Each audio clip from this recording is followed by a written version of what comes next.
Welcome to College Prep Confidential, empowering your student with the elite tools they need to get accepted to their dream university. Discover test-taking blueprints from Ivy League professionals, financial aid secrets to get more money for school, and mindset tips for a better college future. Now please welcome your host, Don Sevcik. Welcome back to episode 21 of the College Prep Confidential podcast. This week, I'm excited to bring you this episode because we're going to install a thermostat in your mind. And it's all part of an episode entitled Crush College Exams Using This 100 Million Year Old Trick. For over 100 million years, bees have achieved a miracle. Without air conditioning or heating, bees have kept hives on a single temperature setting, 95 degrees Fahrenheit. You see, when the temperature rises above 95 degrees Fahrenheit, the bees start a cooling procedure. The bees fly in the hive with water on their wings and their belly. They spray the water around the hive and it evaporates, cooling the hive. And they also use their wings to fan heat out of the hive. And if it gets too cool, bees will buzz their wings around quickly and cover the hive exits, generating heat. Also, they can bring the temperature back to 95 degrees Fahrenheit. Why 95 degrees Fahrenheit, you ask? Because 95 degrees Fahrenheit provides the ideal temperature for honey production. Any hotter, and the honey starts to degrade and boil off. 95 degrees Fahrenheit gives you perfect raw honey, just as nature intended. The bees use water and fanning as a natural thermostat. Thermostats take the temperature and it adjusts as needed. Now, how does this all relate to you? This recalibration applies to many things in life. When you're striving for a goal, there is a recalibration process back and forth to reach an ideal level. Let's start with stress and relaxation. For stress, your body releases cortisol. Too much cortisol over too long of a time damages your body. And the counterpart for relaxation and happiness is oxytocin. Instead of fight or flight, it's tend and befriend.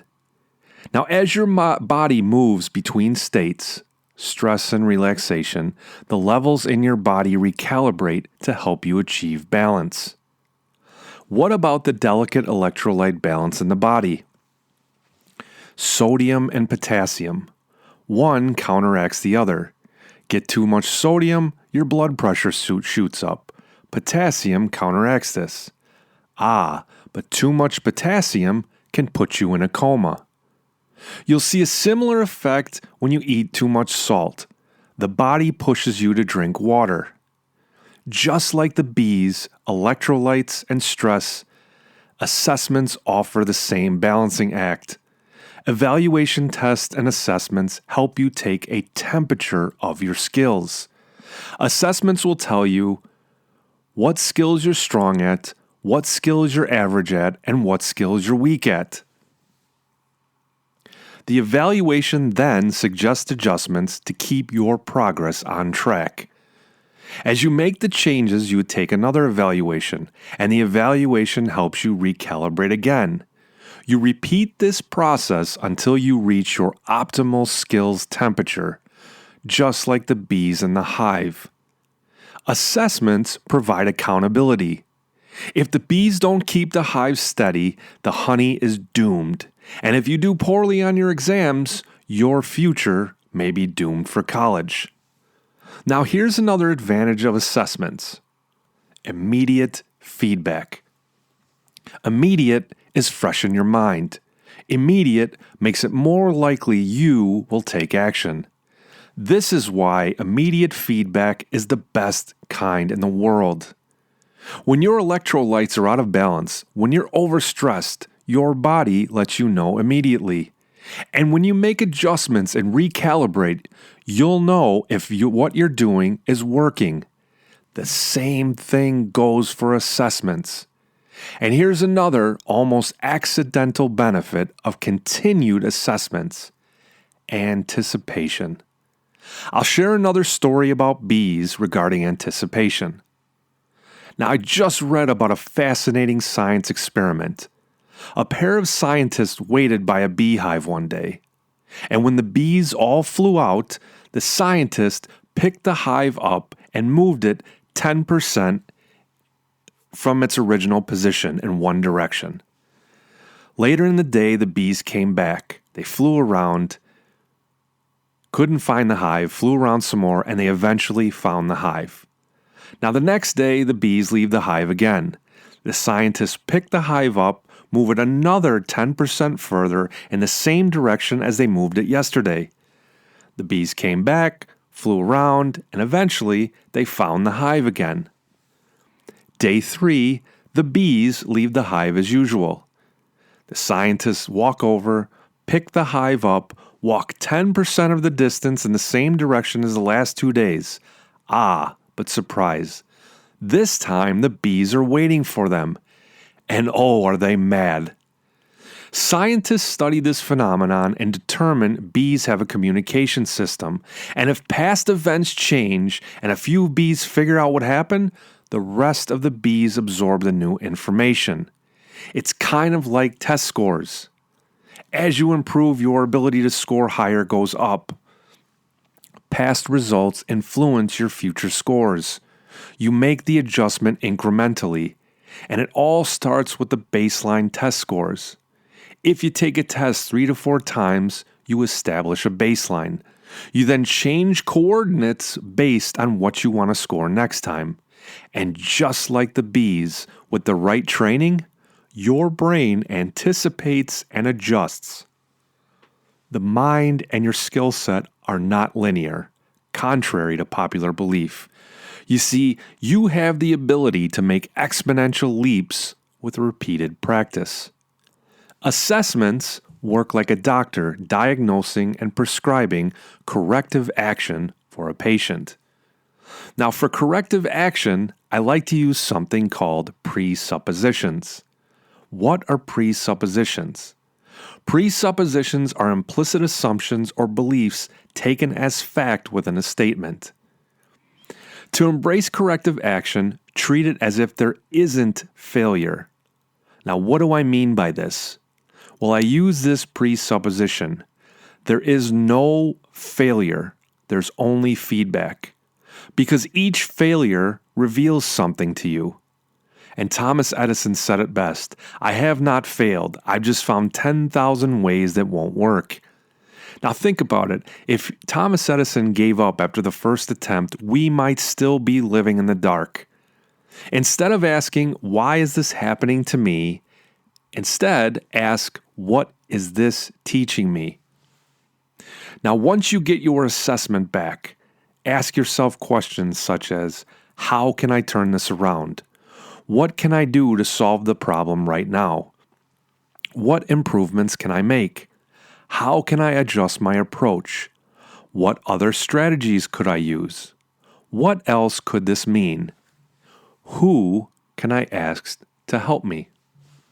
When you get an assessment score back, it's neither good nor bad. It's a number.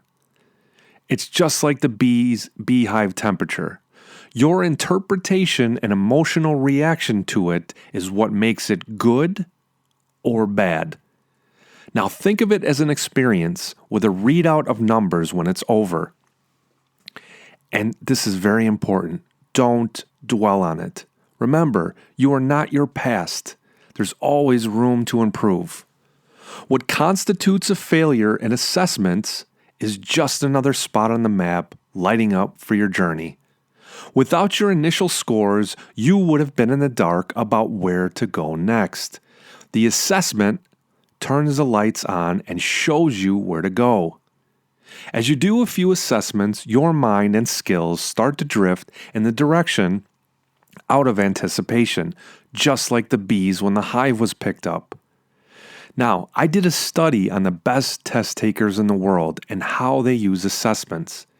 And they use a trifecta system. And it goes like this.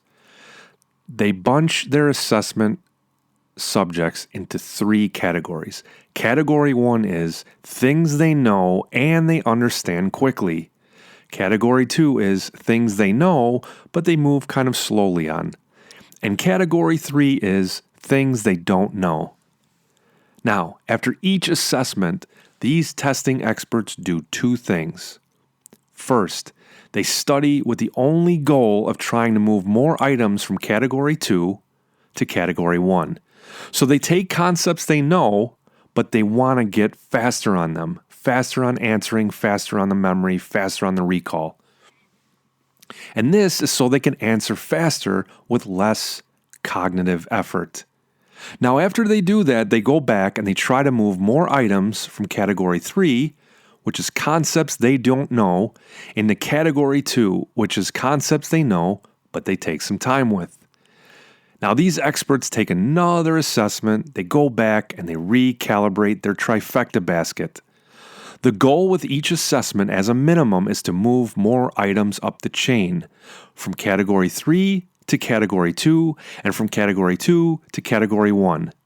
Now, category 2 to category 1 is particularly helpful because these test takers gain more time on the exams, and more time means less stress. Less stress means less freeze-ups on the exams. Evaluations let you adjust course based on your current performance. And if you struggle, you can return back to supporting subjects to brush up on your skills. If you excel, you can jump ahead and try to beat your last scores or finish the exam even faster. And it all starts with the right software. With the right program and the proper testing environment, you can move your scores up at will. To alter your future for exams, I want you to do something for me. I've put together an evaluation system for your ACT and SAT skills. Now, this system is guaranteed to increase your SAT scores 150 points and your ACT scores 3 points. It's designed by the expert test takers I just told you about, and it works with a calibration system to always keep you on course. To optimize your skills temperature, buzz over to this link, cpcshow.com. That's cpcshow.com. Oh, and I almost forgot. Here's another sweetener for this deal. How would you like to do all of this for just $1? Yes, $1 gets you started on this exam expert system for a 7-day trial. This platform was built and optimized by the top 5% exam takers in the world. Now you have 2 choices. Number 1, you can go it alone and hope for the best. Or, option 2, you could take the route expert test takers do. Work smarter, not harder, with a recalibration system just like the bees use in the hive. Now I want you to ask yourself, if you take the ACT and SAT exam and do just okay, would you be okay with that? If not, then go to cpcshow.com.